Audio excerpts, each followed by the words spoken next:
नमो नमो प्रणाम। प्रणाम गुरुजी। नमो प्रणाम नमः। गुरुजी। नमो रिहंताणम, नमो सिद्धाणम, नमो आयर्याणम, नमो वज्झायाणम, नमो लोये सब्बसाहूणम। एषो पंचनमुक्कारो सब्बपापपणासनो, मंगलाणं च सव्वेसे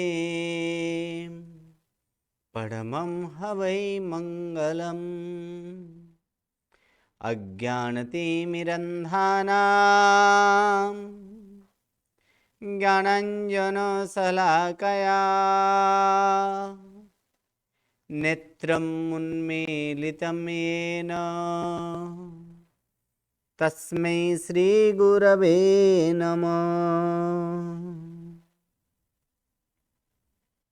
परम पूज्य पूज्यपाद कलिकाल सर्वज्ञ हेमचंद्र सुरेश्वर जी महाराजा के द्वारा विरचित सिद्ध हेम शब्दानुशासन नामक व्याकरण ग्रंथ और इसी व्याकरण ग्रंथ से उद्धरित पंडित वर्य शिवलाल जी द्वारा रचित हेम संस्कृत प्रवेशिका प्रथमा, मध्यमा और उत्तमा, ऐसे 3 विभागों से विभाजित हेम संस्कृत प्रवेशिका और इसी हेम संस्कृत प्रवेशिका प्रथमा और प्रथमा के प्रथम प्रकरण अर्थात क्रियापद प्रकरण। क्रियापद है क्या? तो जो 4 प्रकार के शब्द हैं, इन चारों प्रकार के शब्द में एक क्रियावाचक शब्द आता है और इसी क्रियावाचक शब्द को ही संस्कृत व्याकरण के आधार पर उसे धातु के नाम से जाना जाता है।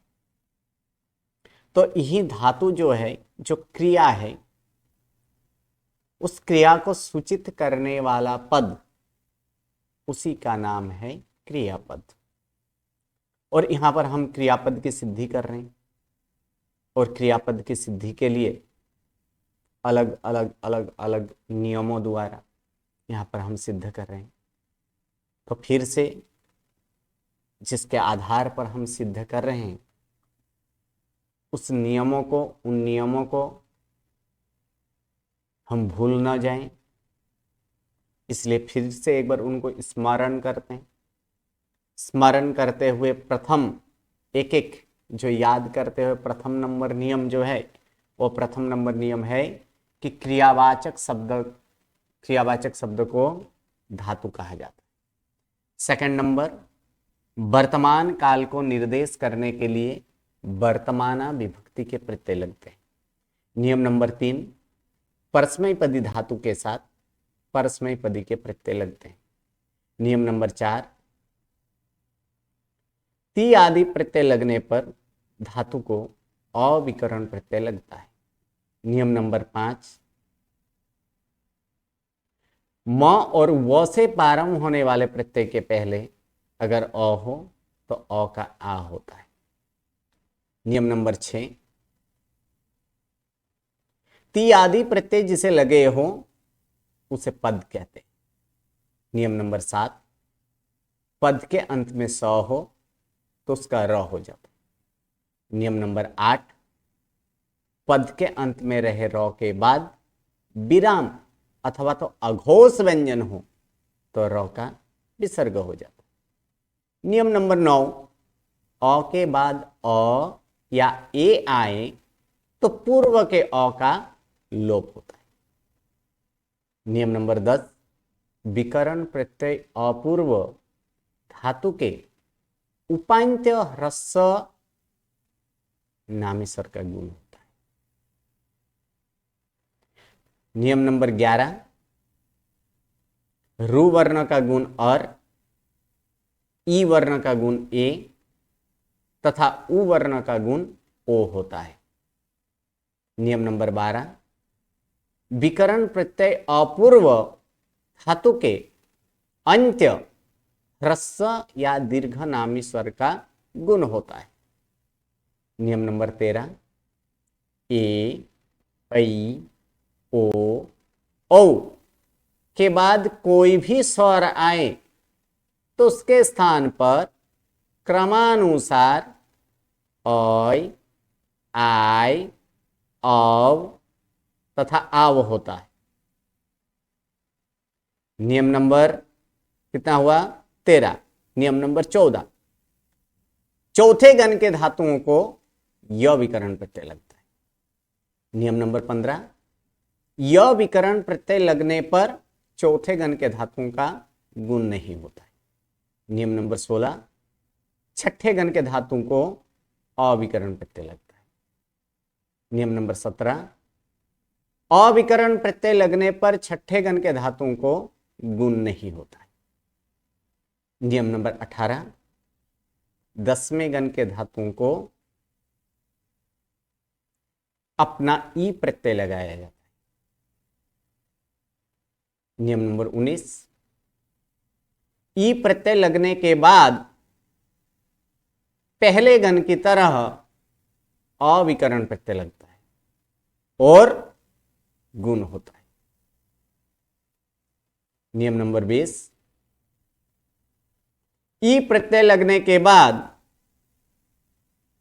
धातु के उपांत्य ह्रस्व नामी स्वर का गुण होता है। नियम नंबर 21,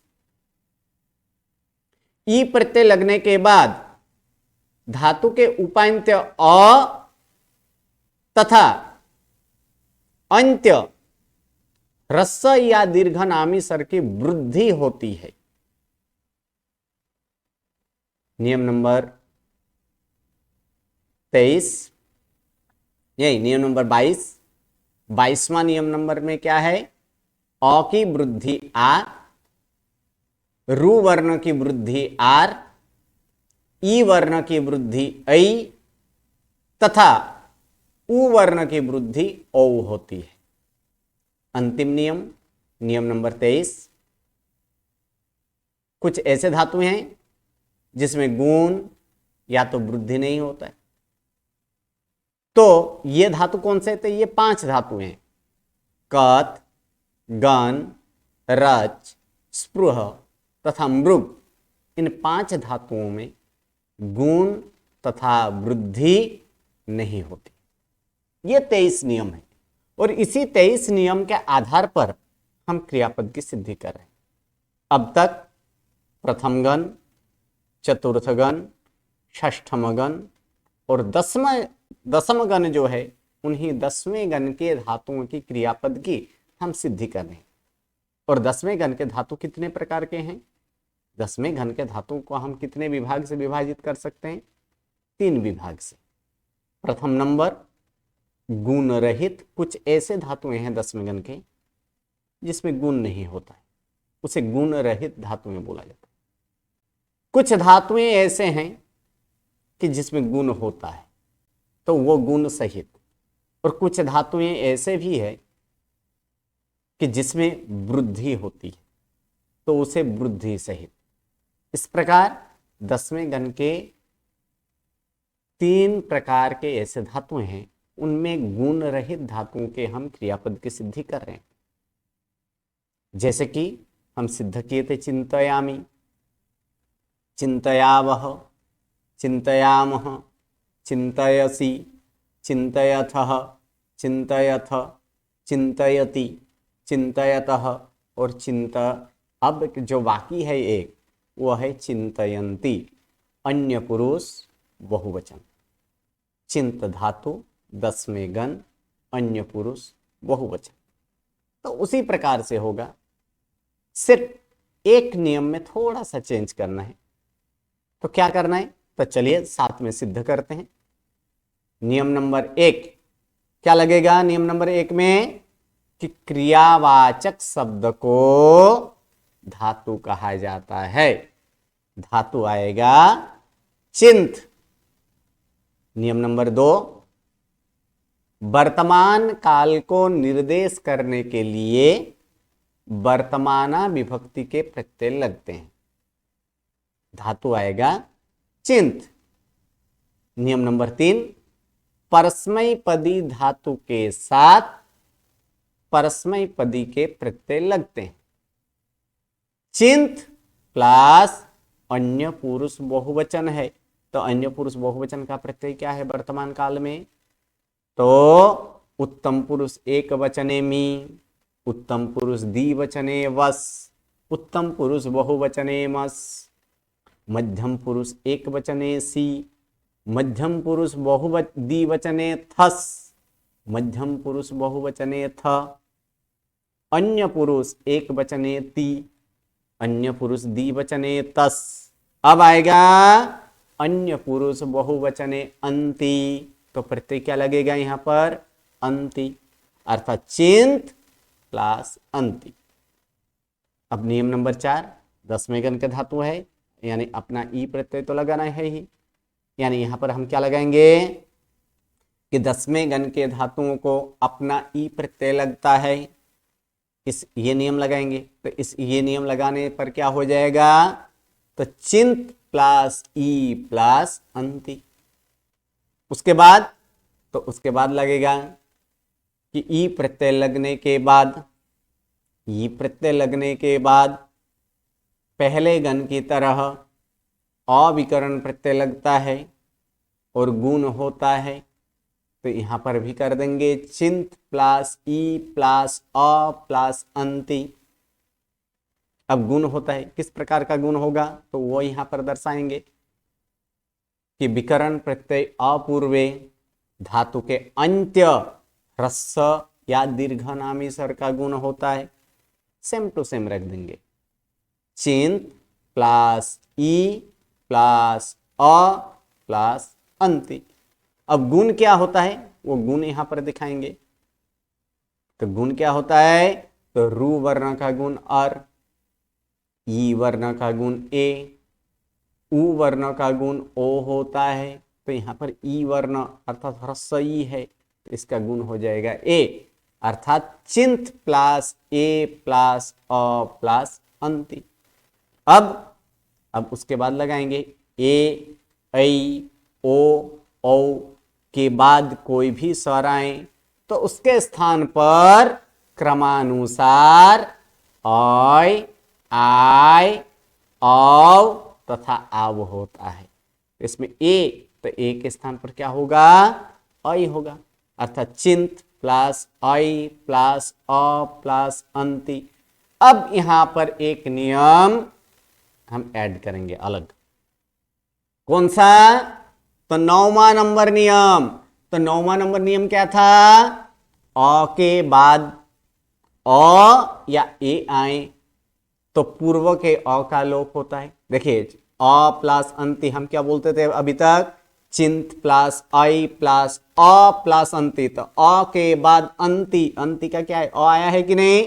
तो अ के बाद अ आया है, तो पूर्व के अ का, यानी जो विकर्ण प्रत्यय जो वहां पर अ है उसका यहां पर क्या करना है? लोप करना है, अर्थात चिंत प्लस आई प्लस अंति, अ का लोप कर दी। अब पद बना देंगे। अब पद बनाएंगे, क्या होगा? तो ती आदि प्रत्यय जिसे लगे हों उसे पद कहते हैं। अब संधि कर देंगे, चिंत में आधा तो है, उसके साथ चिंत प्लस अ है, तो अ इसके साथ तो के साथ जुड़ जाएगा, यानी चिंत पूरा। य आधा है, य के साथ अंति का अ जुड़ जाएगा, यानी य पूरा, यानी चिंतय अंति यहां पर लगा देंगे, अर्थात हमारे सिद्ध हो चुका है चिंतयंती। इस प्रकार ये सिद्ध हुआ चिंतयंती। चलिए ऐसे ही और 2-3 यहां पर सिद्ध कर लेते हैं। तो चलिए कौन बोलेंगे यहां पर? चलिए हाँ, A48 जी गुरु जी। आप सिद्ध कीजिए पीड़यंती। जी गुरु जी। क्रियावाचक शब्द को धातु कहा जाता है। पीड़ वर्तमान काल को निर्देश करने के लिए वर्तमाना विभक्ति के प्रत्यय लगते हैं। पीड़ परस्मैपदी धातु के साथ परस्मैपदी के प्रत्यय लगते हैं। पीड़ प्लस अंति 10वें गण की धातु के पहले अपना ई प्रत्यय लगता है। 10वां गण के पीड़ धातुओं प्लस को अपना ई प्रत्यय लगाया जाता है। ये पहले उसका ई प्रत्यय अपना ई प्रत्यय लगता है। पीड़ प्लस ई प्लस अंति फिर ई प्रत्यय लगने के बाद पहले गण की तरह अविकरण प्रत्यय लगता है और गुण होता है पीड प्लस ई प्लस अ प्लस अंति। विकरण प्रत्यय अ के पहले उपांत्य ह्रस्व या उपांत्य दीर्घ नहीं, नामी स्वर, अंत्य अंत्य। सॉरी सॉरी सॉरी सॉरी जी, विकरण प्रत्यय अ के पहले पहले अंत्य ह्रस्व या दीर्घ नामी धातु के स्वर का अंत्य, गुण इसमें एक शब्द ऐड करने के लिए बोला गया था कि धातु के, वहां पर क्या कहते हैं, धातु के अंत्य ह्रस्व या दीर्घनामी स्वर के गुण होता है। जी जी नियम में सॉरी इतना ऐड कर लेना हाँ है। Okay okay. विकरण प्रत्यय अ के पहले धातु के उपांत्य या ह्रस्व उपांत्य नहीं दीर्घ करना है, ये उपांत्य नहीं है, ये अंत्य वाला है ना। ओ मैं बार बार भूल जा रही हूँ, सॉरी बिल्कुल सॉरी। विकरण प्रत्यय अ के पहले धातु के अंत्य ह्रस्व या दीर्घ नामी स्वर का गुण होता है पीड़ प्लस ई प्लस अ प्लस अंति। रु वर्ण का गुण अ, ई वर्ण का गुण ए, उ वर्ण का गुण ओ होता है पीड़ प्लस ई प्लस अ प्लस अंति। ई का गुण होगा ना, ई का गुण हम करेंगे बोलो ए, तो सॉरी ई के बदले क्या लिखेंगे, ए लिखेंगे। ए प्लस ए प्लस अ प्लस अंति। ए ऐ ओ औ के बाद कोई भी स्वर आए तो उसके स्थान पर क्रमशः अ आय अ आ होता है पीड़ प्लस अ प्लस अ प्लस अंति। अ के बाद अ या ए आए तो पूर्व के अ का लोप हो जाता है तो पीड़ प्लस अ प्लस अंति। ती आदि प्रत्यय जिसे लगे हो उसे पद कहते हैं पीड़यंती। ओके, धन्यवाद। चलिए, प्रणाम। उसके बाद A72, A72 कौन है, A72? हाँ गुरुजी। हाँ जी, आप सिद्ध कीजिए दंडयंती। दंडयन क्रियावाचक शब्द को धातु कहा जाता है दंड। ओके, आगे। वर्तमान काल को निर्देश करने के लिए वर्तमान काल की विभक्ति लगती है दंड। विभक्ति के प्रत्यय लगते हैं। वर्तमान काल को निर्देश करने के लिए वर्तमान काल की विभक्ति के वर्तमान प्रत्यय काल के लगते हैं। नहीं, वर्तमाना विभक्ति के प्रत्यय लगते हैं। वर्तमान विभक्ति के प्रत्यय लगते हैं दंड। परस्मैपदी धातु के साथ परस्मैपदी के प्रत्यय लगते हैं दंड प्लस अंति। आगे। के बाद दस सही है, दस 10वें गण के धातु को। दसवें गण के धातु को अपना ई प्रत्यय लगता है दंड प्लस ई प्लस अंति। दसवें गण के धातु को ई प्रत्यय लगने के बाद पहले गण की तरह अविकरण प्रत्यय लगता है दंड प्लस ई प्लस अ प्लस अंति। धातु विकरण प्रत्यय अ के पूर्व। पहले धातु के अंत्य ह्रस्व दीर्घ धातु के अंत्य ह्रस्व और दीर्घ नामी स्वर का गुण होता है दंड प्लस ई प्लस अ प्लस अंति। रु वर्ण का गुण और ई वर्ण का गुण ए, उ वर्ण का गुण ओ होता है दंड प्लस ए प्लस अ प्लस अंति। ए ऐ ओ औ के बाद यदि कोई स्वर आता है तो क्रमशः ऐ आई औ आव हो जाता है दंड प्लस ए प्लस सॉरी ए दंड के प्लस स्थान पर ऐ प्लस दंड प्लस ऐ प्लस अंति।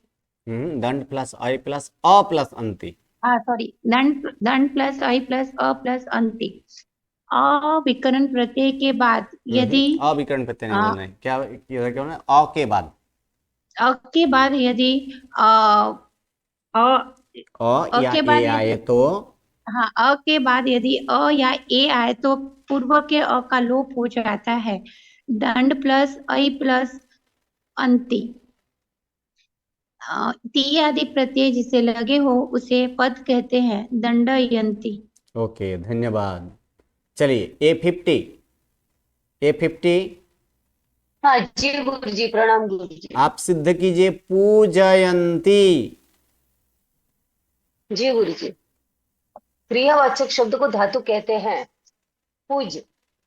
वर्तमान काल को निर्देश करने के लिए वर्तमान विभक्ति के प्रत्यय लगते हैं पूज। परस्मैपदी धातु के साथ परस्मैपदी के प्रत्यय लगते हैं पूज प्लस अंति। ई 10वें गण के धातु को पहले अपना ई प्रत्यय लगता है। पुज प्लस ई प्लस अंति। ई प्रत्यय लगने के बाद पहले गण की तरह अविकरण प्रत्यय लगता है और गुण होता है पुज प्लस ई प्लस अ प्लस अंति। विकरण प्रत्यय अ के पहले धातु के अंत्य ह्रस्व या दीर्घ नामी स्वर का गुण होता है पुज प्लस ई प्लस अ प्लस अंति। रू वर्ण का गुण और ई वर्ण का गुण ए और उ वर्ण का गुण ओ होता है पुज प्लस ए प्लस अ प्लस अंति। ए ऐ ओ औ के बाद कोई भी स्वर आए तो उनके स्थान पर ऐ आय औ तथा आ होता है पुज प्लस ऐ प्लस अ प्लस अंति। अ के बाद अ या ए आए तो पहले के अ का लोप होता है पुज प्लस ऐ प्लस अंति। ती विकरण प्रत्यय ती ती आदि आदि प्रत्यय प्रत्यय। जिसे लगे हो ती आदि प्रत्यय जिसे लगे हो उसे पद कहते हैं पूजयंती। ओके, धन्यवाद। चलिए थैंक उसके यू बाद A96 गुरुजी। आप सिद्ध कीजिए। वर्णयंती। क्रियावाचक शब्द को धातु कहा जाता है। धातु है वर्ण। वर्तमान काल को निर्देश करने के लिए वर्तमान विभक्ति के प्रत्यय लगते हैं। धातु है वर्ण। वर्ण परस्मैपदी धातु के साथ परस्मैपदी के प्रत्यय लगते हैं। वर्ण प्लस अंति। 10वें गण के धातुओं को पहले अपना ई प्रत्यय लगता है। वर्ण वर्ण प्लस ई प्लस अंति। ई प्रत्यय लगने के बाद पहले गण की तरह अविकरण प्रत्यय लगता है। वर्ण प्लस ई प्लस अ प्लस अंति। विकरण प्रत्यय अ के पहले धातु के अंत्य ह्रस्व दीर्घ नामी स्वर का गुण होता है। वर्ण प्लस ई प्लस अ प्लस अंति। रू वर्ण का गुण और ई वर्ण का गुण ए, उ वर्ण का गुण ओ होता है। वर्ण प्लस ए प्लस अ प्लस अंति। ए ए ए ओ औ के बाद कोई भी स्वर आए तो उसके स्थान पर ऐ आय अव आव होता है। वर्ण प्लस ऐ प्लस अ प्लस अंति। अ के बाद अ या ए आए तो पूर्व के अ का लोप होता है। वर्ण प्लस ऐ प्लस अंति। ती आदि प्रत्यय ही जिसे लगे हो उसे पद कहते हैं। वर्णयंती। ओके, धन्यवाद। चलिए इस प्रकार हम यहाँ पर गुण रहित जितने भी धातु हैं 10वें गण के, उनका यहाँ पर हम क्रियापद की सिद्धि किए। अब गुण सहित धातु का रूप किस प्रकार से होता है 10वें गण के। अब गुण सहित जो धातु हैं उसका रूप जो है, पहले उसका रूप देखेंगे कि किस प्रकार रूप ये हो सकता है उसका रूप। तो जैसे कि हम एक यहाँ पर सोच ले कि चूर धातु है। धातु कैसे? चूर धातु। तो यहाँ पर मैं लिखता हूं धातु है यहाँ पर चूर धातु कि चूर। इस चूर धातु में गुण होगा कि नहीं होगा, पहले ये तो सोच ले। पहले चूर धातु जो है, चूर धातु में गुण होगा कि नहीं होगा? होगा। होगा। अभी अभी हम लोग नियम क्या बोले थे कि ई प्रत्यय लगने के बाद क्या होता है कि अगर धातु के उपांत्य में ह्रस्व नामी स्वर हो तो गुण होता है। तो देख लीजिए धातु के उपांत्य में ह्रस्व नामी स्वर है कि नहीं। उपांत्य का मतलब सेकंड लास्ट, यानी अंतिम से पहले, अंतिम के पूर्व में जो हो उसे क्या बोला जाता है? उपांत्य। उसे उपांत्य बोला जाता है। तो इसमें देख लीजिए चूर में जो है कि चूर को कैसे हम देखेंगे कि इसका सेकंड लास्ट में है कि नहीं, अर्थात अंतिम के पूर्व में है कि नहीं। तो उस समय क्या करना है? विश्लेषण कर देना है उसका। विश्लेषण करेंगे तो इसका चूर का विश्लेषण करेंगे तो क्या होगा? च प्लस उ प्लस र। तो देख लीजिए इसका सेकंड लास्ट में क्या आया? ह्रस्व उ। ह्रस्व उ है। अब दूसरा एक मैं धातु देता हूं पूज। ये पूज धातु जो है इसका गुण होगा कि नहीं होगा? होगा। होगा नहीं होगा। चलिए विश्लेषण कर लेते हैं। हम इसका होगा। विश्लेषण करेंगे। क्या होगा? प प्लस दीर्घ उ प्लस ज। तो देख लीजिए इसका गुण होगा नहीं होगा। नहीं होगा। होगा। क्योंकि क्या बोला गया है कि उपांत में ह्रस्व ही होना चाहिए। उपांत में अगर दीर्घ हो तो इसलिए इसका गुण नहीं होगा। तो किसका गुण होगा? तो ये चूर का गुण हो जाएगा। अब हम देखें कि गुण जो है चूर धातु का गुण होता है। अब गुण क्या होता है तो वो तो हम तो जानते हैं। उपांत में क्या है? ह्रस्व ऊ है, तो ऊ का गुण क्या हो जाएगा? ओ हो जाएगा। यानी चूर क्या बन जाएगा? चूर का क्या बन जाएगा? चोर। चोर बन जाएगा। चूर का क्या हो जाएगा? चोर। उसी प्रकार मान लीजिए ये तूल धातु है, तूल धातु का क्या होगा? तूल का यहाँ भी क्या हो जाएगा? तोल हो जाएगा। सही है। उसी प्रकार मान लीजिए घूस धातु है, घूस, घोष हो जाएगा। तो फिर इसका क्या हो जाएगा? ऊ का ओ होगा, तो फिर ये क्या हो जाएगा? घोष हो जाएगा। और उसके बाद जैसे हम 10वें गण के नियम के अनुसार हम रूप किए, जैसे चिंतयंती, तो उसी पर चिंतयामी। अब यहाँ पर चोर बना हुआ है, उसके बाद क्या लगाना है? यामी। यानी क्या हो जाएगा? चोरयामी। उसी प्रकार तोल के बाद यति लगाएंगे तो तोलयामी, तोलयति। घोष, यहाँ घोष का क्या हो जाएगा? घोष।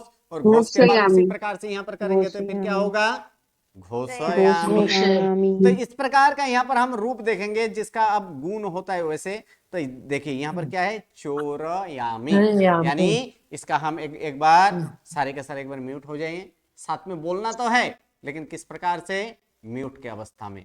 क्योंकि अगर किसी को भी बाधा नहीं पहुंचना चाहिए, किसी को भी यहाँ पर तकलीफ नहीं होनी चाहिए, इसलिए सबको म्यूट कर दें। लेकिन एक नियम, म्यूट है, कोई नहीं सुन रहा है, ये अलग बात है, लेकिन अपने आत्मा स्वात्मा तो सुन ही रहा है, तो इसलिए बोलना तो है ही।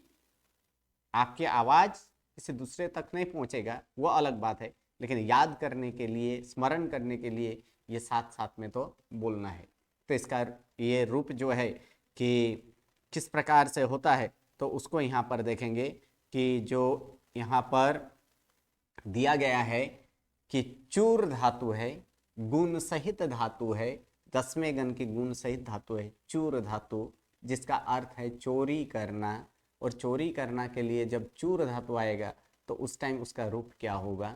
तो उस रूप को याद करेंगे कि उत्तम पुरुष एक वचने चोरयामी, उत्तम पुरुष एक वचने चोरयामी, उत्तम पुरुष द्विवचने चोरयावह, उत्तम पुरुष द्विवचने चोरयावह, उत्तम पुरुष बहुवचने चोरयामः, उत्तम पुरुष बहुवचने चोरयामः, मध्यम पुरुष एक वचने चोरयसी, मध्यम पुरुष एक वचने चोरयसी, मध्यम पुरुष द्विवचने चोरयथः, मध्यम पुरुष द्विवचने चोरयथः, मध्यम पुरुष बहुवचने चोरयथ, मध्यम पुरुष बहुवचने चोरयथ, अन्य पुरुष एक वचने चोरयति, अन्य पुरुष एक वचने चोरयति, अन्य पुरुष द्विवचने चोरयतः, अन्य पुरुष द्विवचने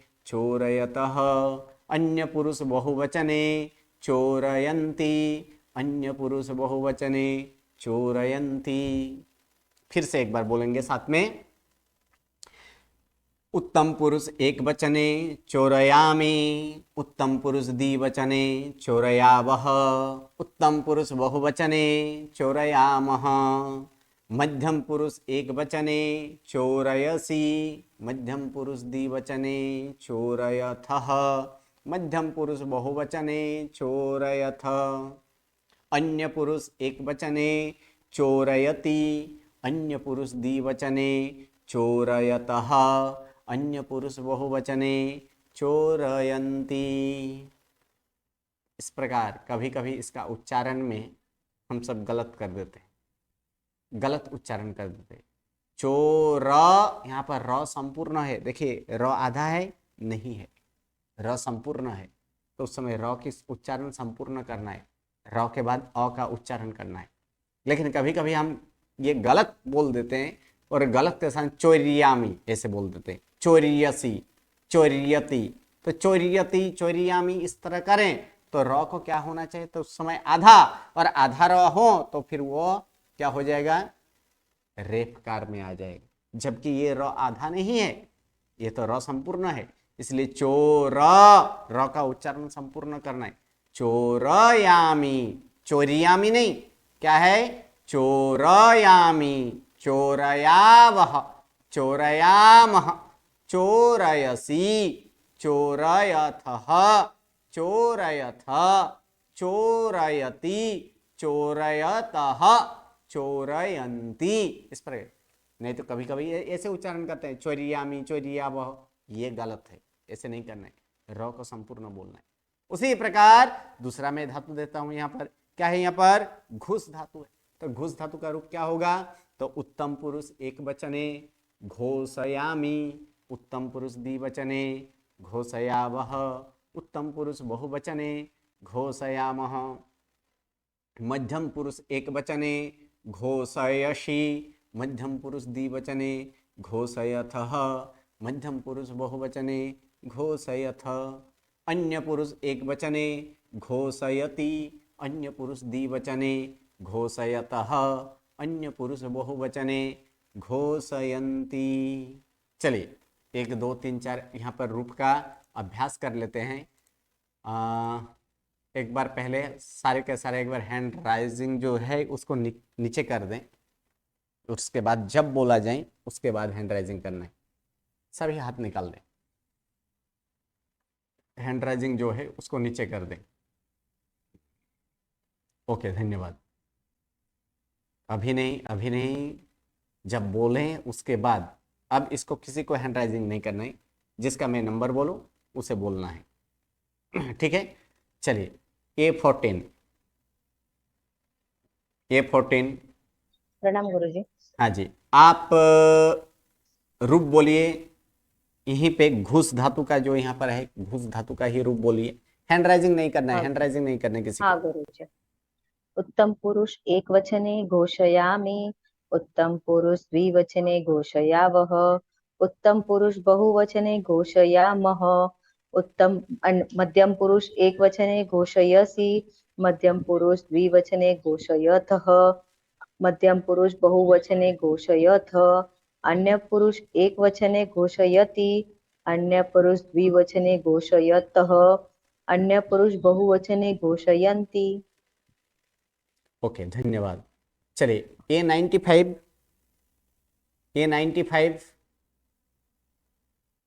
नहीं है। ओके, A72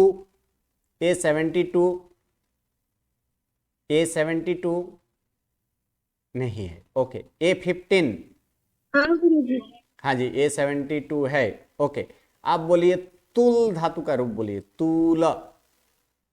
उत्तम पुरुष एक वचने तोलयामि, उत्तम पुरुष द्विवचने तोलयाव, उत्तम पुरुष बहुवचने तोलयाम, मध्यम पुरुष एक वचने तोलयसि, मध्यम पुरुष द्विवचने तोलयथ, मध्यम पुरुष बहुवचने तोलयथ, अन्य पुरुष एक वचने तोलयति, अन्य पुरुष द्विवचने तोलयत, अन्य पुरुष बहुवचने तोलयन्ति।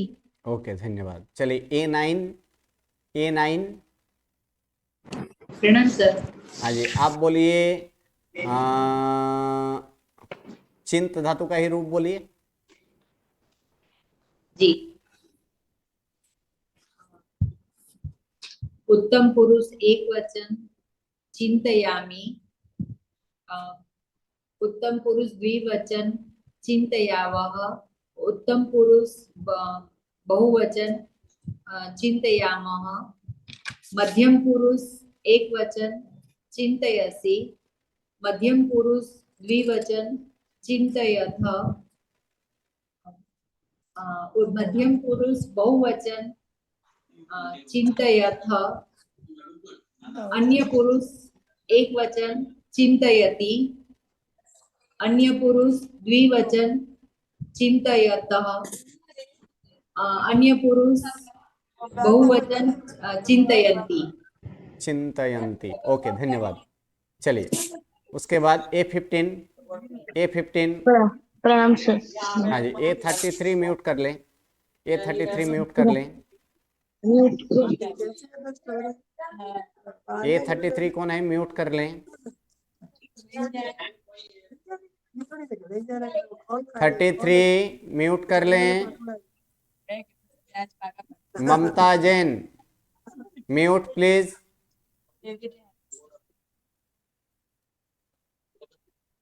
यहाँ से कर दो, म्यूट कर दो। ओके, आप बोलिए चूर धातु का ही रूप बोलिए, चूर धातु। उत्तम पुरुष एक वचने चोरयामि, उत्तम पुरुष द्विवचने चोरयावः, उत्तम पुरुष बहुवचने चोरयामः, मध्यम पुरुष एक वचने चोरयसि, मध्यम पुरुष द्विवचने चोरयतः, मध्यम पुरुष बहुवचने चोरयथ, अन्य पुरुष एक वचने चोरयति, अन्य पुरुष द्विवचन चोरयतः, अन्य पुरुष बहुवचने चोरयन्ति। ओके, धन्यवाद। चलिए उसके बाद A88, A88, A88, okay, A42, A42, A42। प्रणाम गुरुजी। हाँ जी, आप बोलिए तुल धातु का रूप बोलिए, तुल। उत्तम पुरुष एक वचने तोलयामि, उत्तम पुरुष द्विवचने तोलयावः, उत्तम पुरुष बहुवचने तोलयामः, मध्यम पुरुष एक वचने तोलयसि, मध्यम पुरुष द्विवचने तोलयथ, मध्यम पुरुष बहुवचने तोलयथ, अन्य पुरुष एक वचने तोलयति, अन्य पुरुष द्विवचने तोलयतः, अन्य पुरुष बहुवचने तोलयन्ति। ओके, धन्यवाद। चलिए A66, A66, A66, A65, A65, A65, Kajalben Gandhi, A65। हाँ जी सर, प्रणाम। आप बोलिए घूस धातु का रूप बोलिए। घोष्यामि, घोष्यावः, घोष्यामः। कैसे बोलने के लिए बोला गया है? अभी कैसे बोल रहे थे सब? उत्तम पुरुष एक वचने घोषयामि, घूस, घूस नहीं, घूस। उत्तम पुरुष एक वचने घोषयामि, उत्तम पुरुष द्विवचने घोषयावः, उत्तम पुरुष बहुवचने घोषयामः, मध्यम पुरुष एक वचने घोषयसि, मध्यम पुरुष द्विवचने घोषयथ, मध्यम पुरुष बहुवचने घोषयथ, अंतिम अन्य पुरुष एक वचने चोरयति, घोषयति, अन्य पुरुष द्विवचन चोरयतः, अन्य चोरय पुरुष नहीं है, घोषयतः। घोषयतः, अन्य पुरुष बहुवचन घोषयन्ति। ओके, धन्यवाद। चलिए A55, A55, प्रणाम A55। गुरुजी। हाँ जी, प्रणाम गुरुजी। आप बोलिए पूज धातु का रूप बोलिए, पूज। उत्तम पुरुष एक वचने पूजयामि, उत्तम पुरुष द्विवचने पूजयावः, उत्तम पुरुष बहुवचने पूजयामः, पूजयामः। पूज्या नहीं के बोलना है, ज का पूरा बोलना है। पूजयामि, पूजयावः, पूजयामः, ज का पूरा बोलना है, ठीक है? ओके, बोलिए आगे। पूजयामः। मध्यम पुरुष एक वचने पूजयसि, उत्तम पुरुष द्विवचने मध्यम पुरुष द्विवचने, मध्यम पुरुष द्विवचने पूजयथः, मध्यम पुरुष बहुवचने पूजयथ, अन्य पुरुष एक वचने पूजयसि, उत्तम पुरुष अन्य पुरुष एक वचने पूजयसि। यसी नहीं आता है, क्या आता है उसका? अन्य पुरुष एक वचन का प्रत्यय क्या है? ती प्रत्यय। तो फिर ती प्रत्यय क्या होगा? पूजयति। उत्तम अन्य पुरुष एक वचने पूजयति, उत्तम पुरुष अन्य पुरुष द्विवचने पूजयतः, अन्य पुरुष बहुवचने पूजयन्ति। ओके, धन्यवाद। चलिए उसके बाद A44, A44, A43। प्रणाम गुरुजी। हाँ जी, आप बोलिए। ओके, वर्ण धातु का रूप बोलिए। हाँ, उत्तम पुरुष एक वचन वर्णयामी, उत्तम पुरुष बहुवचन वर्ण, एक वचन के बाद बहुवचन कहाँ आता है? अरे द्विवचन, द्विवचन।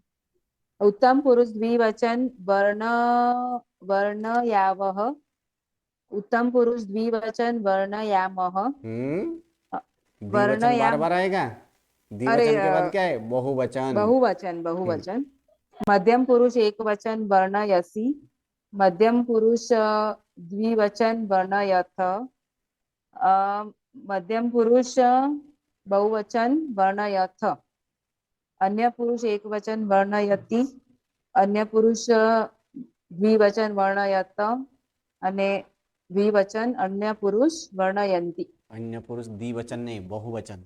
अन्य हाँ, पुरुष बहुवचन। बहुवचने वर्णयन्ति। ओके, धन्यवाद। वर्णयन्ति। चलिए अब हम लोग देखें यहाँ पर कि किस प्रकार से होता है कि चूर धातु था, उसमें तो सिद्धत की यहाँ पर कर दिए चोरयामी। ठीक है, चोरयामी की सिद्ध किस प्रकार से होता है, उसकी सिद्धि कैसे करनी है, वो हम नेक्स्ट क्लास से देखेंगे।